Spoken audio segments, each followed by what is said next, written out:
it's a new era in CFP to start off this year, put on full display. My take on this game is simple. I know some people will be upset about it. Good riddance to the Pac-12. Can you do it in terms of a week to week to week?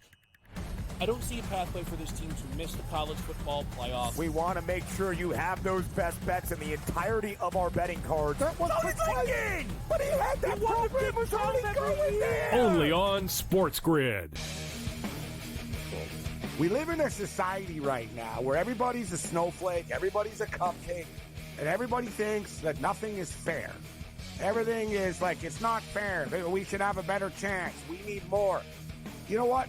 I'm old enough to remember when you needed to have a perfect goddamn record to win a college football championship. That's the way it was. 11-1, too bad. Sports Rage tonight, only on SportsGrid. The two guys that can do it all. Too much electricity this morning. This is a good time. We're having a lot of fun. I had to do a triple take. Ka-ching! Why? Because of parity. I didn't mean to offend. Yeah, it's not going to happen. Load management is a dirty word. Let him rip. You know what? Circumstances provide the results. What? How do you do this once? Oh, Donnie, you've got such a good show there. A network that is booming. The Early Line, only on SportsGrid. When you look at Marcus Johnson, when you look at Nikola Jokic, these aren't guys that are big, super athletic, dunking and jumping over people. These are just guys that are clean, skilled footwork, and do things below the rim that make the everyday guy look like it'd be like, I can do that. But you can't, and neither can I. Betting above the rim, only on SportsGrid.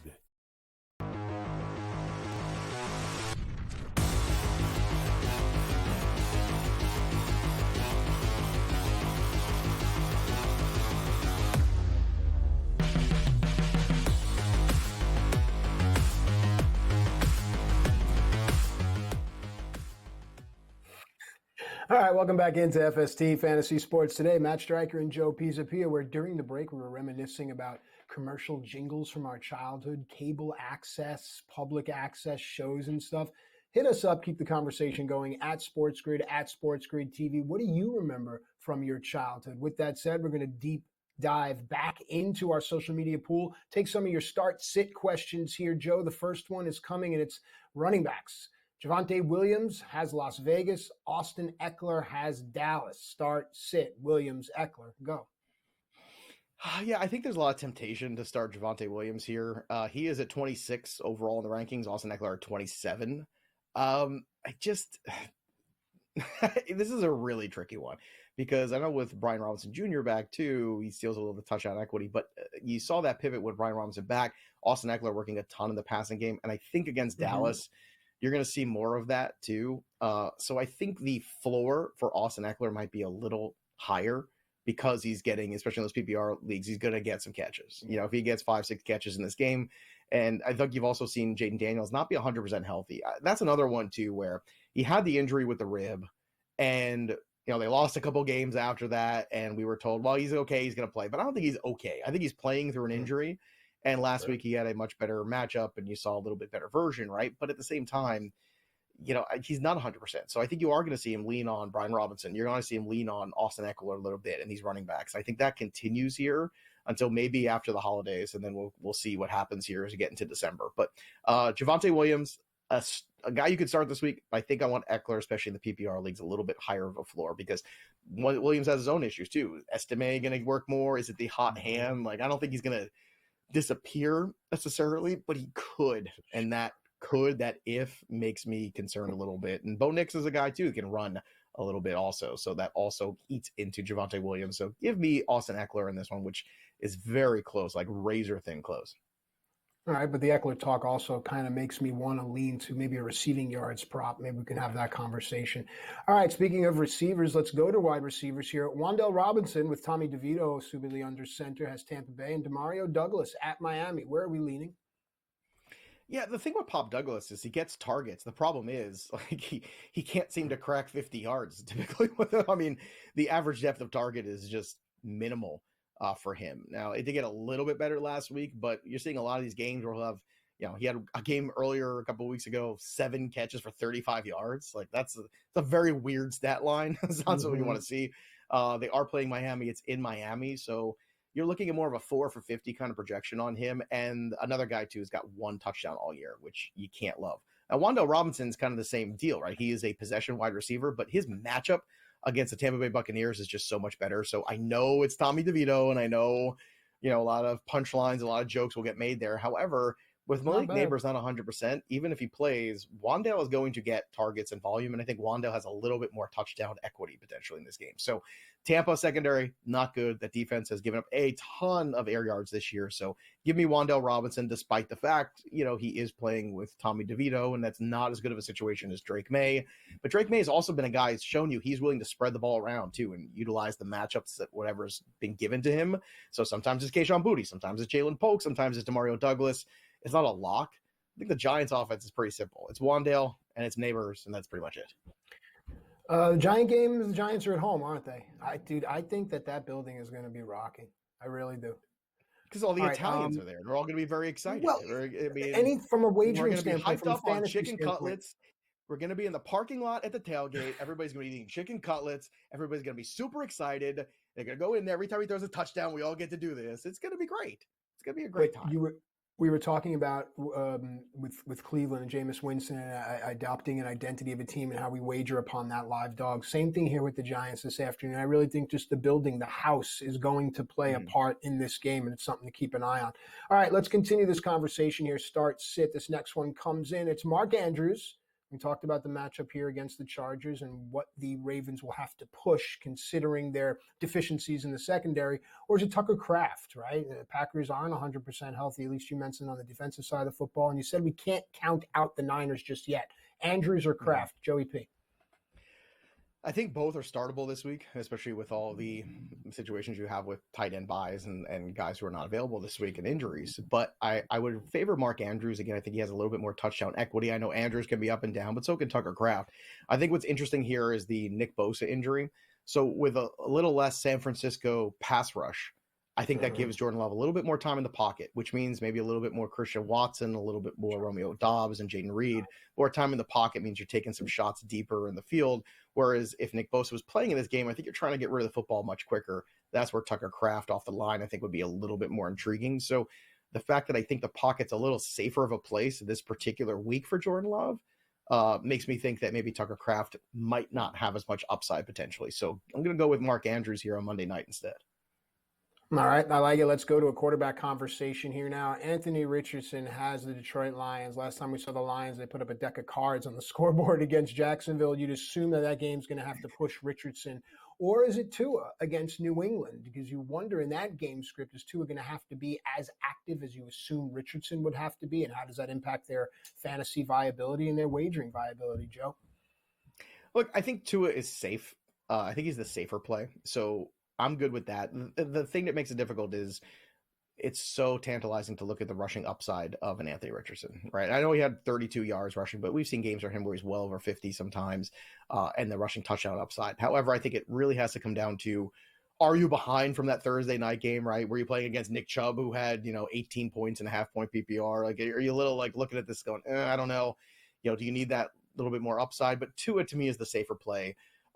The New England Patriots defense has not been good this year, which is historically something that has been good, even when the offense wasn't. So they've got to get some more talent on there. They've got to figure some things out. Christian Gonzalez also dealing with an injury, but I think I would go ahead and take Tua here and just play it safer most of the time here, and I think you'll be fine.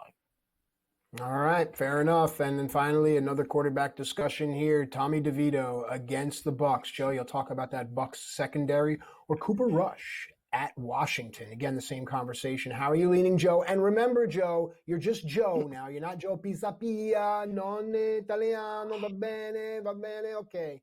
Let's go. When it comes down to the matchup here, the matchup is absolutely favoring Tommy DeVito. I mean, there's no way it doesn't against the Tampa secondary. So maybe that building is enough. Maybe that is where we're going. And I don't think he's going to get replaced by Drew Lock in this game. Whereas Cooper Rush against Washington, I mean, there's a lot of people saying, we've seen enough for him. Cooper Rush against Houston Texans did throw for 354 yards. I think he's the, again, safer play. Washington has played better at home but the defense isn't perfect there. Look, my heart says Tommy DeVito, my head says Cooper Rush. So I'm going to just go with the head here and just play Cooper Rush and hope it works out. Who would you play of these two? Okay, great. Thank you. I've been waiting. Knock, knock. Okay, so here's the thing. Coming up here, week 12, we've been making smart plays. We've been looking for plus money, and I've been pounding the table about having this nut of their money for this opportunity here. I'm all over Tommy DeVito. I'm all over the Giants. I'm all over all these props. This is where, I want to have fun. Joe, we talk about fun. And I think overall as a wagering community, a fantasy community, we strip the fun away from our game, and we can't do that. When we're up and we're playing with someone else's money, it gives us a freedom to play loose, to walk around like Satchel Paige, if you get the reference. You know what I mean? Everything jingling and jangling. So I'm in on the Giants here. I'm in on Tommy DeVito. I think it's going to be fun. My head also tells me, though, is I think that Bucs secondary, it may not be as bad as the Ravens secondary, but there's still an ability for opportunity to be had there with guys like Neighbors and Robinson and things like that. Tracy also, I think his birthday was yesterday. I could see something happening really cool there. Those narratives push me all for the Giants here. We'll come back next week and see if I'm right or wrong, Joe. Yeah, and it's weird because there's so many conflicting stats, right? The Tampa stats scream, start Tommy DeVito, but then Tommy DeVito's stats scream start Cooper Rush. So we'll see. I don't know if we could get Trey Lance in this game either. I don't know. But all I know is Thanksgiving, these two teams are going to meet up, and you're probably better off just eating dinner around this time. All right, when we come back, more FST. We're going to talk about injuries. Who's out? We'll tell you right after this.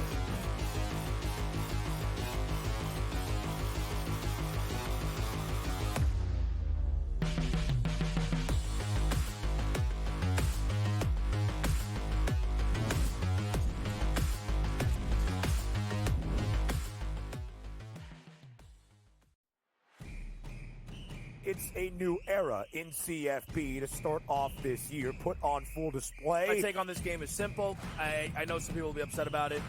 Good riddance to the Pac-12. Can you do it in terms of the week to week to week?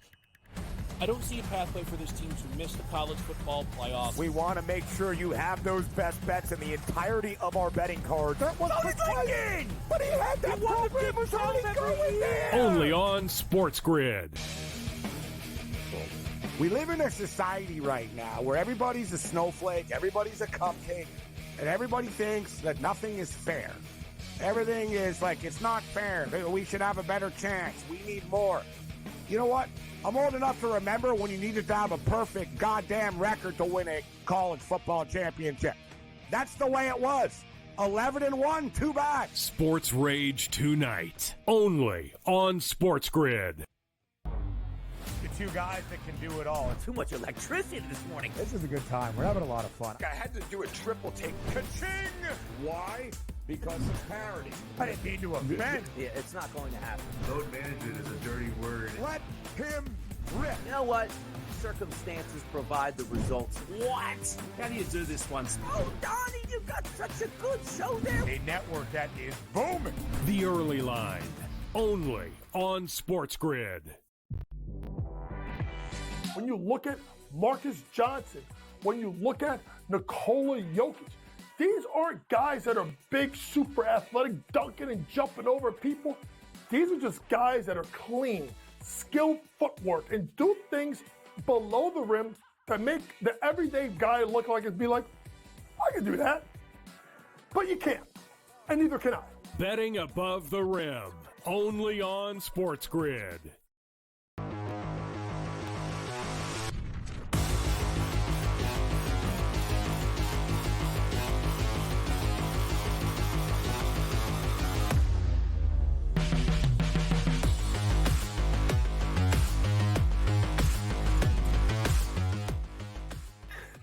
All right, welcome back into FST Fantasy Sports today. Matt Stryker and Joe Pisapia. And Joe, I got to let the cat out of the bag. This team here of Jake, Luke, Pat, myself, you, we are in discussions with a major network to do a sitcom about two hosts of a show that live across the street from one another and all the hilarity that ensues. You have a small kind of loft apartment above your garage. That's where Luke, our director, lives. I think Pat and Jake are going to live with me, but kind of in my basement. I have a dope basement for us. Yeah. And I think it's going to be a lot of fun. I don't know if it's going to be on like a Hulu or something, but I think it's going to be a lot of fun, Joe. It definitely seems like a show that will last 2 episodes. That's for sure. We'll at least get 2 episodes. Maybe 3. Maybe 3 before it gets How about an canceled. NFL injury update? Would that be a longer-lived show, an FST NFL injury update? Probably. I'm certainly a longer show if you did let's all run the with injuries that in the one. NFL.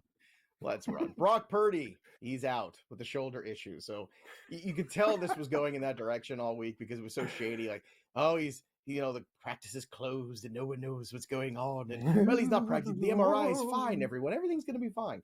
So now we'll get an idea how special Brock Purdy is. Let's see it. Because we've seen other guys step in and run this offense okay. Brandon Allen's going to be the guy that gets a shot this week, so he knows the offense. Again, I think you see a ton of Christian McCaffrey in this game, which is a really good thing. Yeah. But the 49ers have had their share of injuries all season. Holdouts, injuries, Super Bowl hangover. It's all a real thing. Again, it's so funny to me that every single year, Matt, the same thing happens.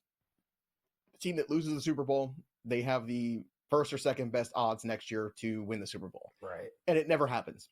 In the last 25 years, it's happened one time. Tom Brady, that's it.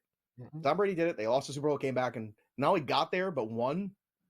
Teams don't even get back there when it happens. And the more tragic ending, close, overtime feeling Super Bowl loss, the worse the team plays the next year. And that's where the 49ers are. Now, I still think they have a chance with all these injuries to beat the Green Bay Packers. And I know that's an unpopular opinion, but we've seen a lot of strange happen in the NFL season, and that would be it. Now, if you have Deebo Samuel, if you have Juwan Jennings and those players, look, you're going to start Deebo no matter what. You're going to start this next guy, George Kittle, no matter what. Now, he wasn't available last week.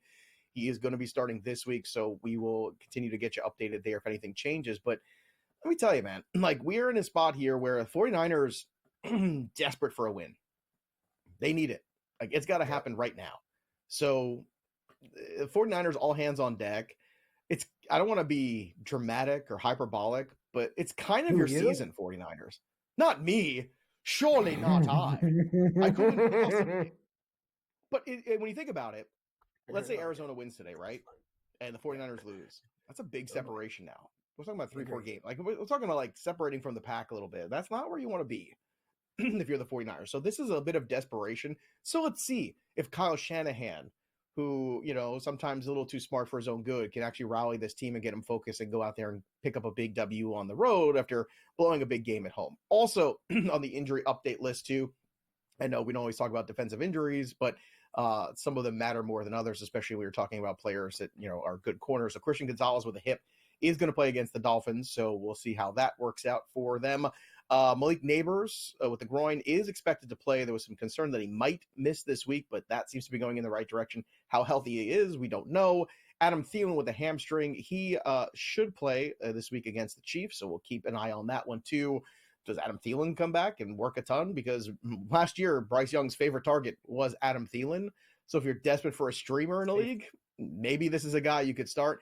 Keenan Allen with the ankle is also going to play. But again, I keep mentioning Caleb Williams cannot get anything right in the last 4 weeks. So I don't know if that's something you want to play. And also with the Bears, DeAndre Swift with the groin injury is also going to play this week. So those are the guys right now that are at least trending in the right direction. It looks like they're going to be in and active for week 12.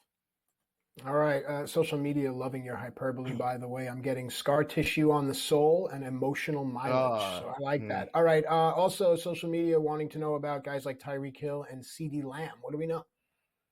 Tyreek Hill has had this wrist issue that he's been dealing with, but also now an ankle issue has cropped up on him. But again, seems like he's going to play through that, and we'll keep an eye on that. So injured wide receiver going against an injured corner. That should be a good time, right? To watch that one. So maybe it's a Jalen Waddle game. After all, maybe we'll finally see a Jalen Waddle game.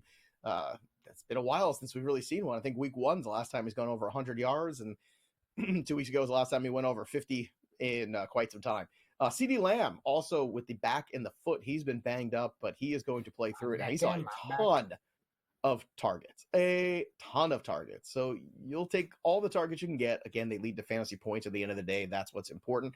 Some other news here, too, on the injury front. Obviously, Rashad Bateman, another guy that's been pretty useful here for the Baltimore Ravens at times. He was removed for the injury report, so he is going to play against the Chargers on Monday night.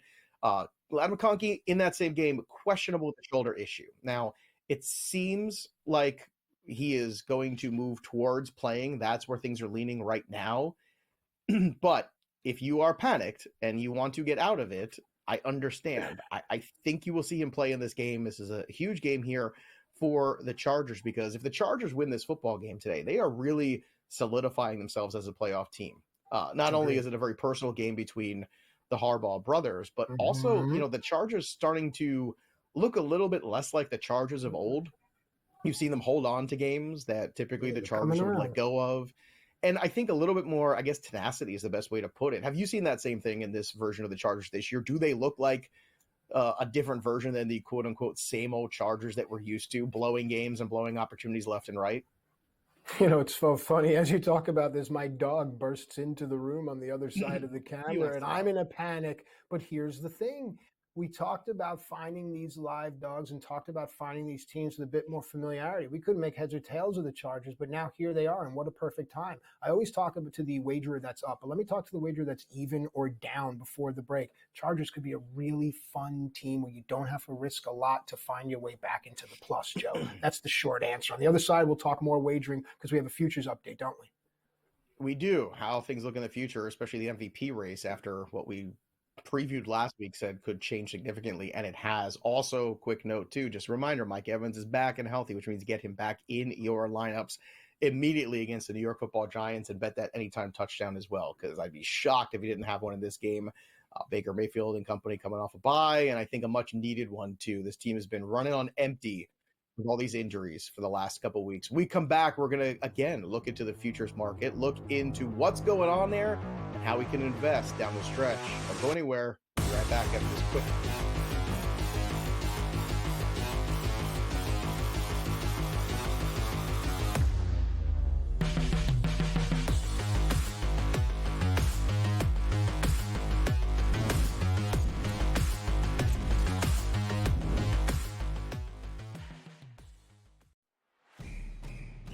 It's a new era in CFB to start off this year, put on full display. My take on this game is simple. I know some people will be upset about it. Good riddance to the Pac-12. Can you do it in terms of a week to week to week? I don't see a pathway for this team to miss the college football playoffs. We want to make sure you have those best bets in the entirety of our betting cards. That was Lincoln! But he had that program was already going there! Only on SportsGrid. We live in a society right now where everybody's a snowflake, everybody's a cupcake, and everybody thinks that nothing is fair. Everything is like, it's not fair. We should have a better chance. We need more. You know what? I'm old enough to remember when you needed to have a perfect goddamn record to win a college football championship. That's the way it was. 11-1, too bad. Sports Rage tonight, only on SportsGrid. The two guys that can do it all. Too much electricity this morning. This is a good time. We're having a lot of fun. I had to do a triple take. Ka-ching! Why? Because of parity. I didn't mean to offend. Yeah, it's not going to happen. Load management is a dirty word. Let him rip. You know what? Circumstances provide the results. What? How do you do this one? Oh, Donnie, you've got such a good show there. A network that is booming. The Early Line, only on SportsGrid. When you look at Marcus Johnson, when you look at Nikola Jokic, these aren't guys that are big, super athletic, dunking and jumping over people. These are just guys that are clean, skilled footwork, and do things below the rim that make the everyday guy look like it'd be like, I can do that. But you can't, and neither can I. Betting above the rim, only on SportsGrid.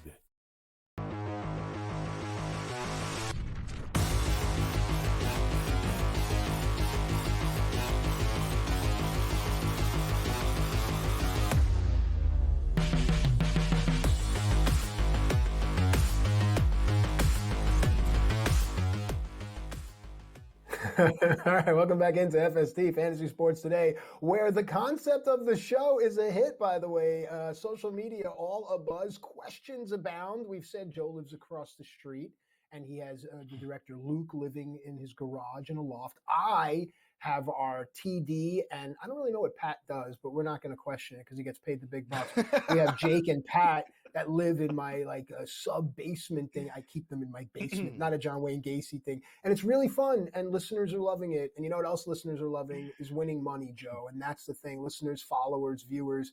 The Futures Update is really the one where we get the most traffic and the most conversation. By the way, at SportsGrid TV, that's where the conversation's happening right now. Let's talk about the NFL regular season MVP. We seem to visit this each and every week, and then we say, when we come back next week, if this happens, the numbers will be this. And guess what? They are. So let's start here at the top, and the obvious name is Josh Allen, the Dragon Slayer, plus 115. Take it away, Joe. Yeah, Josh Allen at the top of the board at plus 115. Lamar Jackson at plus 200 now after that loss last week. A tough game. And look, the Pittsburgh Steelers always give Lamar a hard time. I mean, that's just historically been the case. They've been that one team that have really, it's like the worst possible scenario at the timing there for Lamar Jackson. So he's not done for this award. And statistically speaking, he's been better than Josh Allen. I mean, there's no other way to put it. However, Josh Allen has the narrative, which is A, he hasn't won this award yet. B, he's doing the most that he's done with the least around him. Yep. And that typically is the strongest narrative for MVP. It's one of the reasons, why Patrick Mahomes right now has fallen all the way to plus 1,300. Now, Jared Goff has done a lot. Good stats, dominant team. But at the same time, he does have a lot of help around him. And I think that is the way the media looks at it. It was like, well, could you take Jared Goff away and put, what would Josh Allen look like with the Detroit Lions, right? So historically good, right? So I think that's what hurts Jared Goff, even though you're seeing him climb up the board. I think the Jalen Hurts one at plus 1,700 is still really fascinating to me. Jalen Hurts keeps breaking records every single week and what he's done, but nobody seems to care about it but me. And Jalen Hurts, I think, is going to continue to shrink in terms of his number. I think he's going to leapfrog Mahomes. And I think you're going to see him as number 3 on this board as they continue to rattle off wins, because I think the one contender out there in the NFC that's legitimate is the Philadelphia Eagles, the way this defense has been playing. The last 5 weeks or so, this young defense has really figured things out here, and the Vic Fangio defense is a little bit more complex, so it takes a lot of time, and people forget. They drafted all these kids from Georgia over the last couple of years, but they're still young, still inexperienced, so it's taken a while. But the defense has been really good. Saquon's been great, but Jalen Hurts, again, continues to elevate his play, and I don't think we talk about it enough. It feels like Josh Allen's moment. It just, again, it's a media award. It's a narrative-driven award, and he has, so far, the best narrative. Now, he hasn't a lot of competition in that division. That's the one thing that works against him. It's not like the Dolphins or Patriots or Jets have put up any kind of fight in that division. However, sometimes there's also fatigue, and you and I both know this, too. Well, we vote for Patrick Mahomes every year. We vote for Lamar every year. Maybe Josh Allen, maybe it's his turn to win this award. All right, but with that said, I'd like to put a little bit on Jalen Hurts at plus 1,700 and then watch it dwindle down and then maybe cash out. That may be a good way to move it as well. All right, we have a couple of minutes left. We're going to talk Coach of the Year, and then we're going to have a team to make the playoffs. This is going to be fun. All right, Coach of the Year. For me, Dan Campbell all day, every day. What would you say? Yeah, look, Dan Campbell's, I think, the coach of the most dominant football team in the NFC at the very least. I'm still curious to see how the Lions will stack up against good AFC teams. This year they're playing the bad AFC division, in the South. So it's not like we're getting super excited about them. However, I think that you look at Dan Campbell and, again, maybe deserving finally, maybe a guy that's finally moving in that direction. It's hard to deny what Jonathan Gannon's done, and he's certainly worthy of consideration.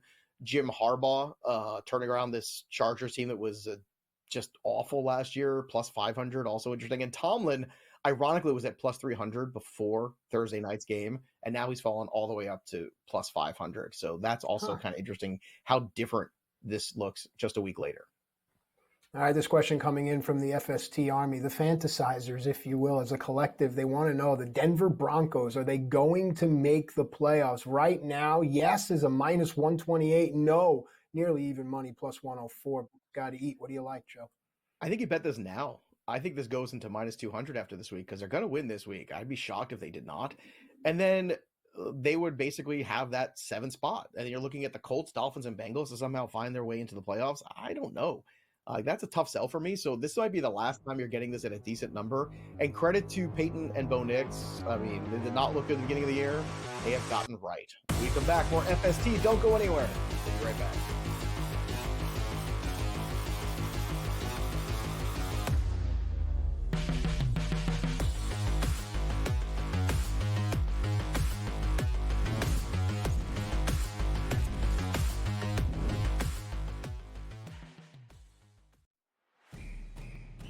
It's a new era in CFB to start off this year, put on full display. My take on this game is simple. I know some people will be upset about it. Good riddance to the Pac-12. Can you do it in terms of a week to week to week? I don't see a pathway for this team to miss the college football playoffs. We want to make sure you have those best bets in the entirety of our betting cards. That was Lincoln! But he had that program was already going there! Only on SportsGrid. We live in a society right now where everybody's a snowflake, everybody's a cupcake, and everybody thinks that nothing is fair. Everything is like, it's not fair. We should have a better chance. We need more. You know what? I'm old enough to remember when you needed to have a perfect goddamn record to win a college football championship. That's the way it was.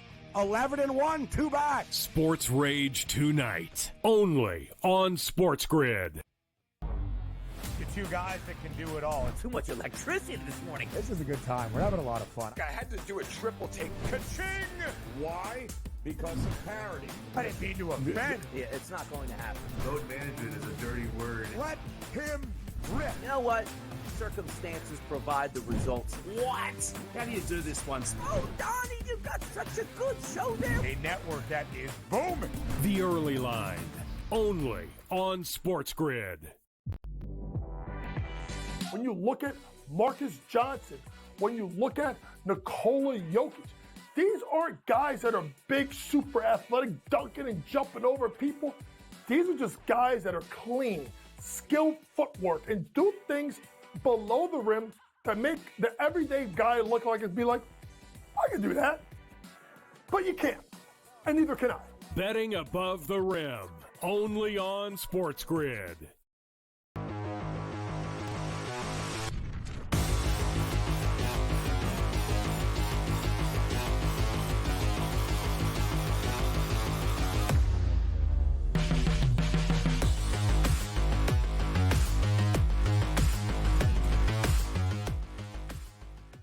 All right, welcome back into FST Fantasy Sports Today. Matt Stryker and Joe Pisapia, where we make completely outlandish and unfounded claims like, this is the #1 interactive show on all of SportsGrid. It's FST. I have no idea if that's the case or not, but I like to say that kind of stuff. Someone, come, please check me. I'd love the attention. I'm only kidding. All right, it's time now for Fantasy Over Under, and this, of course, is a user, listener, subscriber driven, and we get these and we bring them to you. And Joe, you've been hitting these on the head each and every week, so let's continue this conversation. J.K. Dobbins, 50.5 rushing yards. We understand the game script. You can kind of give us your thoughts in a truncated way about that. Over or under? I'm going to go with the under here on the 50.5. And what's amazing, too, is, we created this show usually Friday afternoon. We put everything together for Sunday. This number has declined in the last 24 hours, all the way down to 45.5. So it's telling you where things are going. So you got a 50.5 like I did. Good on you. But at 45.5, I think it's still an under. Again, the Gus Edwards presence, I think, is really pushing this. And if you look at the last 2 weeks here, 45 was the line there for him. 45 is where he got to, and at 50 in week 10, and then in week 11, 56. So he was already kind of hovering around the 50s, and now we're getting the Baltimore Ravens defense against the run, which, again, second best in the league in terms of rushing yards allowed. So even though this number has been lowered by 5, I think it's still an under, and he has gone under this before, under that number in week 7, under that number weeks 3 and 4 as well for J.K. Dobbins. So he has had some big games there, but most of them came in those first 2 weeks. Another good game in week 6 and week 9. But for the most part, he's been just fine. He hasn't been really overwhelming. So I think the overwhelming defense of the Baltimore Ravens pushes this under regardless. So if you can find it at a better number, good for you. Right now, I'm looking across the board. The highest I see is FanDuel still has it at 47.5. That's the one I would jump on. Pretty much every other house has it around 45. So take the best number you could possibly get, and the extra 2 yards might make a difference here because now we're starting with that razor thin margin of error. All right, we're talking with Joe Pisapia, the author of the Fantasy Black Book. It's available now. It is FST Fantasy Over Under. Let's move to a quarterback. It's Caleb Williams. 205.5 yards through the air, 205.5 passing yards. Over or under, Joe, and why? Well, he's gone over this number 50% of the time in the last 4 weeks, and under it the other 50. He's got the Minnesota Vikings this week, a defense that is going to rush the quarterback and put pressure on him. And I think that is a problem. I think we're looking at Minnesota being very aggressive, and Caleb Williams has shown you his decision-making skills have not been great. He holds onto the ball too long. He likes to try to, run around, extend plays. He doesn't see the field very well, or at least not yet in his young career. Maybe another week with a new offensive coordinator changes things a little bit. But I'm going to just go with the defense here. The Minnesota Vikings giving him problems. Now, I think this game might actually be a little closer than people might realize, the Minnesota going on the road here. And I know the Bears were more competitive last week, but I think that loss might have taken a lot out of them. Sometimes you get that refresh, right? You get a new coordinator, okay, it's a new look. We're going to go out there. We played well. We lost again anyway. And I think that just takes its toll. I think the losing culture really has set in here for Chicago, unfortunately, again, even though they had really high expectations, and that might be worse. So 205.5 seems like a really small number. I'm going under. I just think that Minnesota is going to give him problems. And if he does throw a pick or two in this game because he's rushed, because he makes some bad decisions, that's also going to help keep him under this number 2, because you're just taking away opportunities for this offense to have drives.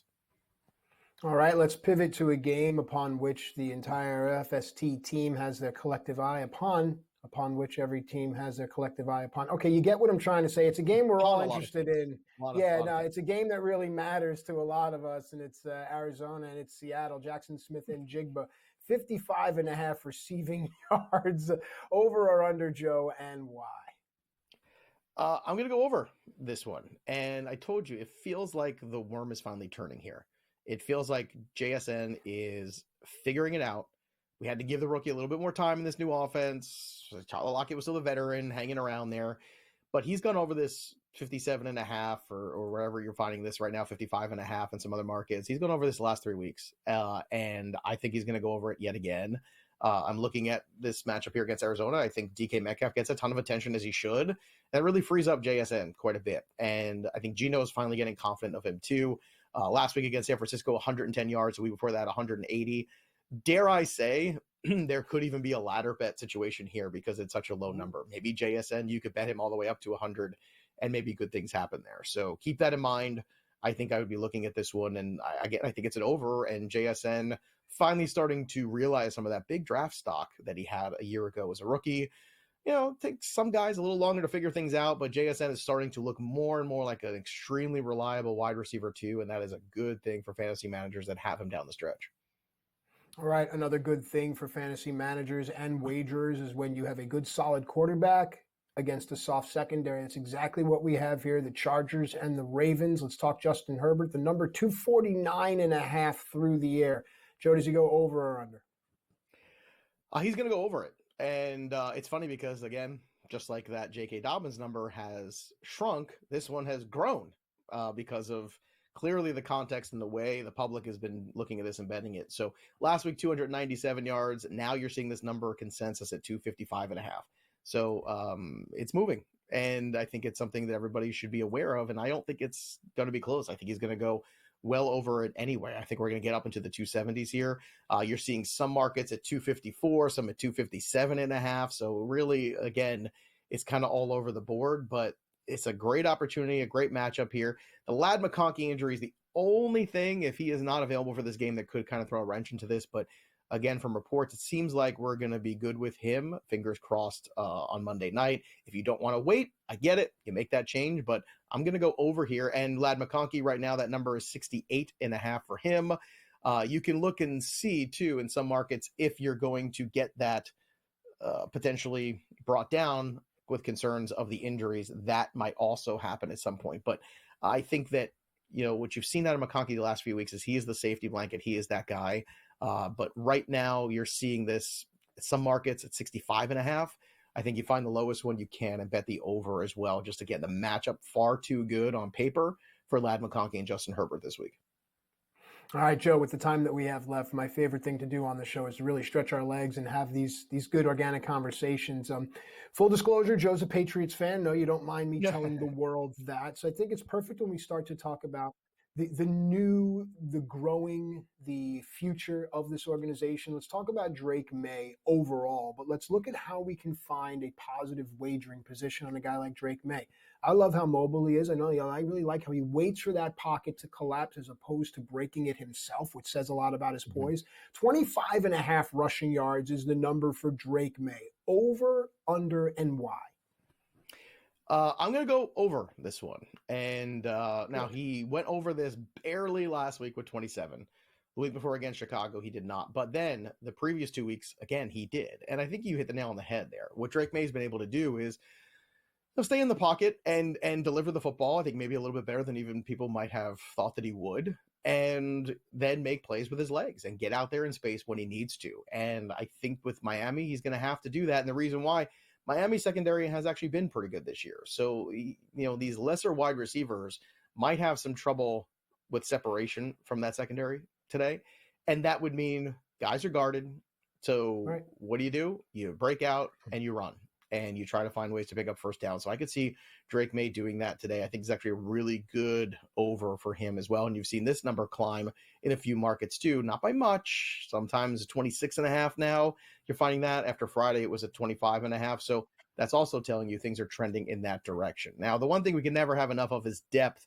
So we come back, we're going to talk about some guys to add, and not one, but 2 tight ends in a year where tight end play in fantasy has been spotty, to say the least. There's 2 guys floating out there that might be able to help you here, not just in week 12, but maybe down the stretch run. We're going to talk about those guys, a few wide receivers as well, because don't forget, after the holidays, Bipocalypse, week 14 is upon us.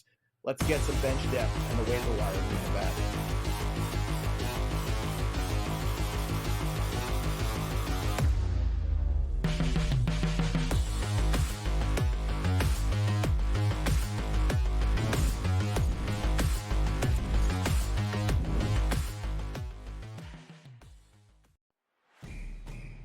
It's a new era in CFB to start off this year, put on full display. My take on this game is simple. I know some people will be upset about it. Good riddance to the Pac-12. Can you do it in terms of the week to week to week?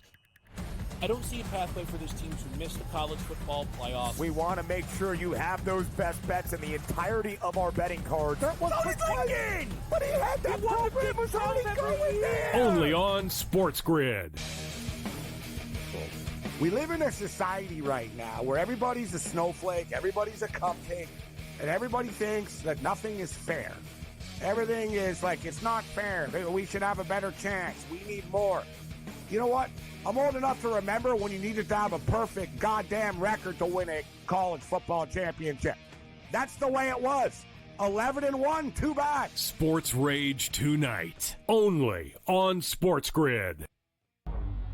The 2 guys that can do it all. Too much electricity this morning. This is a good time. We're having a lot of fun. I had to do a triple take. Ka-ching! Why? Because of parity. I didn't mean to offend. Yeah, it's not going to happen. Load management is a dirty word. Let him rip. You know what? Circumstances provide the results. What? How do you do this one? Oh, Donnie, you got such a good show there. A network that is booming. The Early Line, only on SportsGrid. When you look at Marcus Johnson, when you look at Nikola Jokic, these aren't guys that are big, super athletic, dunking and jumping over people. These are just guys that are clean, skilled footwork, and do things below the rim that make the everyday guy look like it'd be like, I can do that. But you can't, and neither can I. Betting above the rim, only on SportsGrid.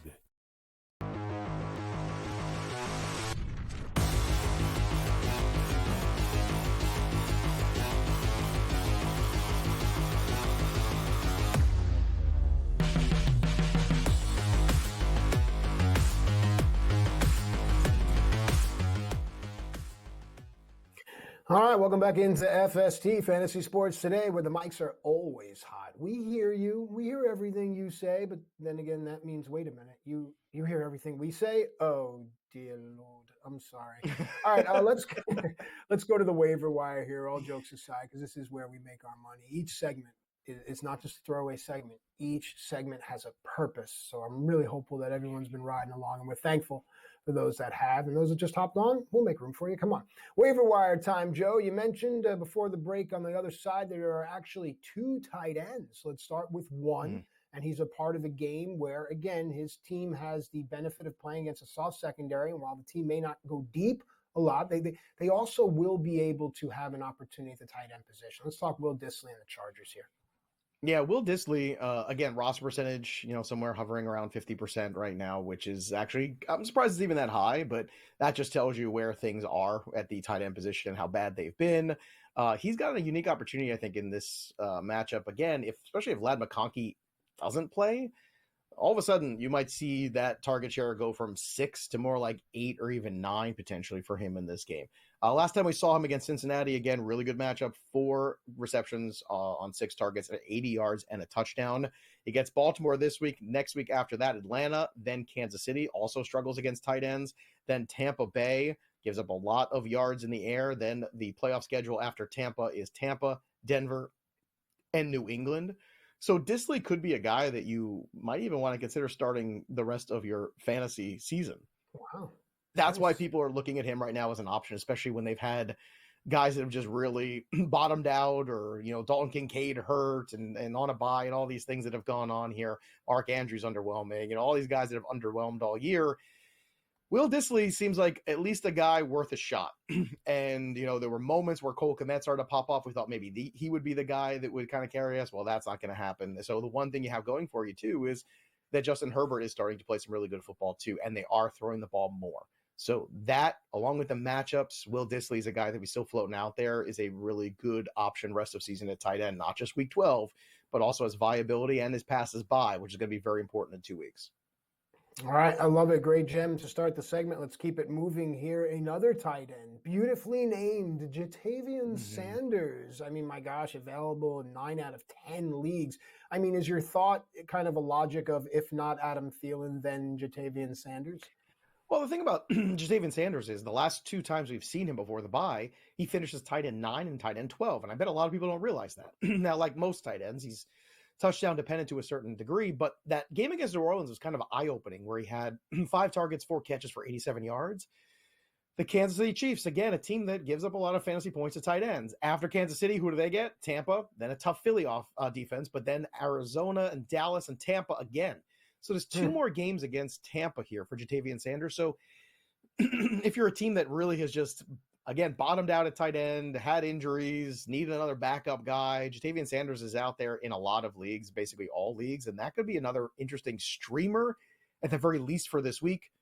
But if you pick him up now, he costs you nothing for week 14. So if your tight end is on a bye week 14, there's another pivot point, right? Let's get Jatavian Sanders now instead of waiting, because in week 14, again, he's going to be out there playing, and a lot of guys are not. So I would just keep an eye on this guy at the very least, stash him at the back of your roster and see what happens, because there is a chance that Adam Thielen comes back and he just dominates all the target share. Or maybe we're just seeing a different version of Bryce Young where he's getting a little bit more capable of spreading that ball around. I mean, Carolina, like it or not, has been winning some games recently and playing better football, if you can believe it. So I don't know how much fantasy stock we want to put into it, but Xavier Legette's had some moments, Jalen Coker's had some moments, and maybe Jatavian Sanders is the next guy to start having some moments for the Carolina Panthers. All right, let's talk about the New York Giants. New quarterback, building is going to be live. They play a soft secondary. It's Wan'Dale Robinson, the smart play, not only for today, but moving forward. I mean, you can find him 62% rostered, so, fingers crossed you can grab him. Joe? Yeah, available in 40% of leagues. I think this is probably the best streamer of the week that's going to be out there. So in shallow leagues, even 10-team leagues where you have flex spots, I think Wan'Dale's in play this week. I really do. Tommy DeVito has his deficiencies. We know that. We've seen it before. But Wan'Dale has been kind of that safety blanket guy in the Giants offense. He's been that guy that can, get you 8 catches, 7 catches. Maybe he doesn't have the big explosive plays and everything like that, because that's really not who the Giants have been this year. But he's a far cry from Malik Neighbors. But Malik Neighbors being on the field, I think if you are out there for Tampa, you've got a job to do. Don't let Malik Neighbors beat you. That means a lot of Tyrone Tracy, and I think that means a lot of Wan'Dale Robinson potentially in this game. So again, I think he's one of the best streamers this week based on matchup. Yes, maybe the energy in that building is enough with the adrenaline to carry Tommy DeVito to some decent fantasy moments, and hopefully Wan'Dale Robinson is on the other side of them. But again, I think he is at minimum a flex guy this week, and maybe potentially if you had some injuries or bad spots, a guy that you could stream this week as a wide receiver 3. All right, let's shift to running back here. Jalen Wright is widely available, 15% rostered. Do you think now's the time? We've been talking about him. Jalen Wright, I think, is another player that going into the year, I really like this player. Achane is still the guy, quote unquote, but this is the stuffing and cuffing season, right? Where you want to get all the running back handcuffs you can get, the Trey Bensons, the Gus Edwards, and Jalen Wright, another one that could be extremely valuable if there's an injury to Achane. Mostert is done. It's over probably for him. We thought for sure that, last year was unsustainable. Last year was one of the biggest shocks, I think, of all of fantasy in the last decade is what Raheem Mostert did. So Jalen Wright down the stretch becomes a guy that has a lot of value as a handcuff to Achane, or if you're hurting at running back and you've got an open spot there, maybe Wright is a guy to add. And another guy too in deeper leagues, again, it's not a great offense, but Nick Westbrook-Ikhine, who is rostered in just about 18% of leagues. So he is out there and readily available. In standard leagues, man, this guy just keeps scoring touchdowns. He keeps finding ways and really gets all the attention, which means Nick Westbrook-Ikhine is out there in space, open, and making the most of it recently. Again, you can't ignore the touchdown run he's been on. Sustainability is a huge question, but if you're in a bad spot, I think you could do worse this week. And Wan'Dale is probably rostered in most of your leagues, so that would be your other pivot. When we come back, we're going to take a look at Week 12. A lot of big games, a lot of big matchups, which things we are paying attention to, and of course, some of those matchups, what it might do to our fantasy futures. So don't go anywhere. The 3 and out is upon us as Week 12 is right here for the pick. We'll be right back.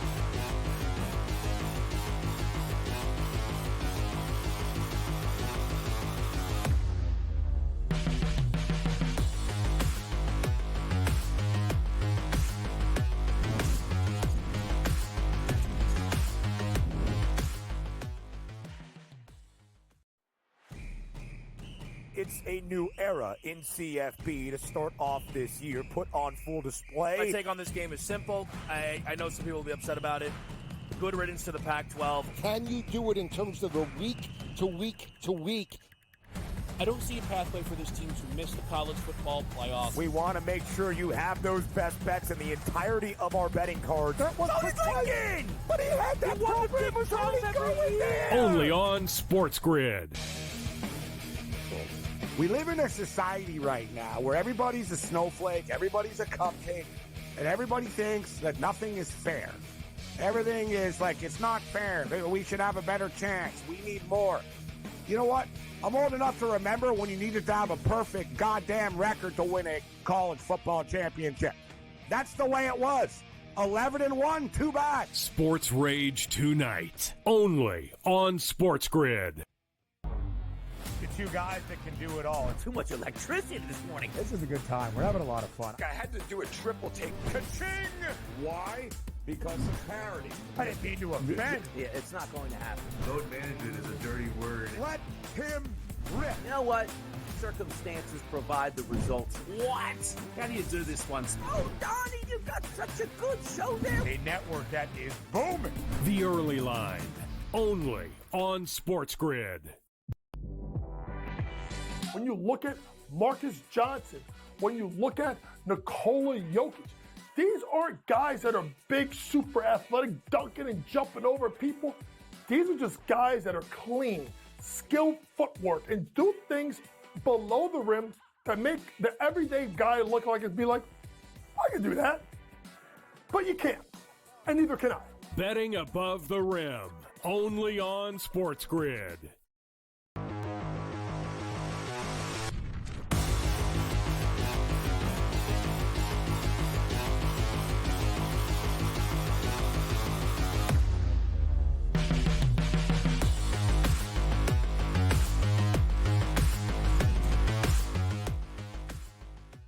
All right, welcome back into FST Fantasy Sports Today. Matt Stryker and Joe Pisapia taking you up to the top of the hour, and then more quality Sports Grid programming right up until kickoff. It's all about winning here. We are a team of winners, and we welcome you.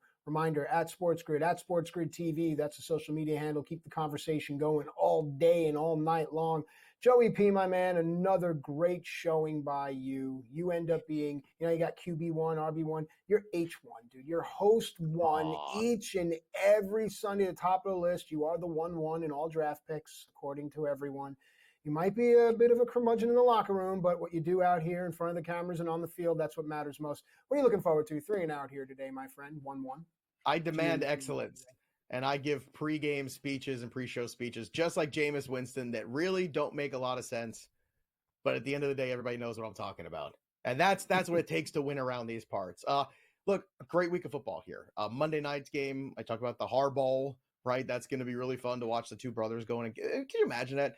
Two brothers coaching against each other in the NFL. I know we saw it a couple years ago. It's still fun.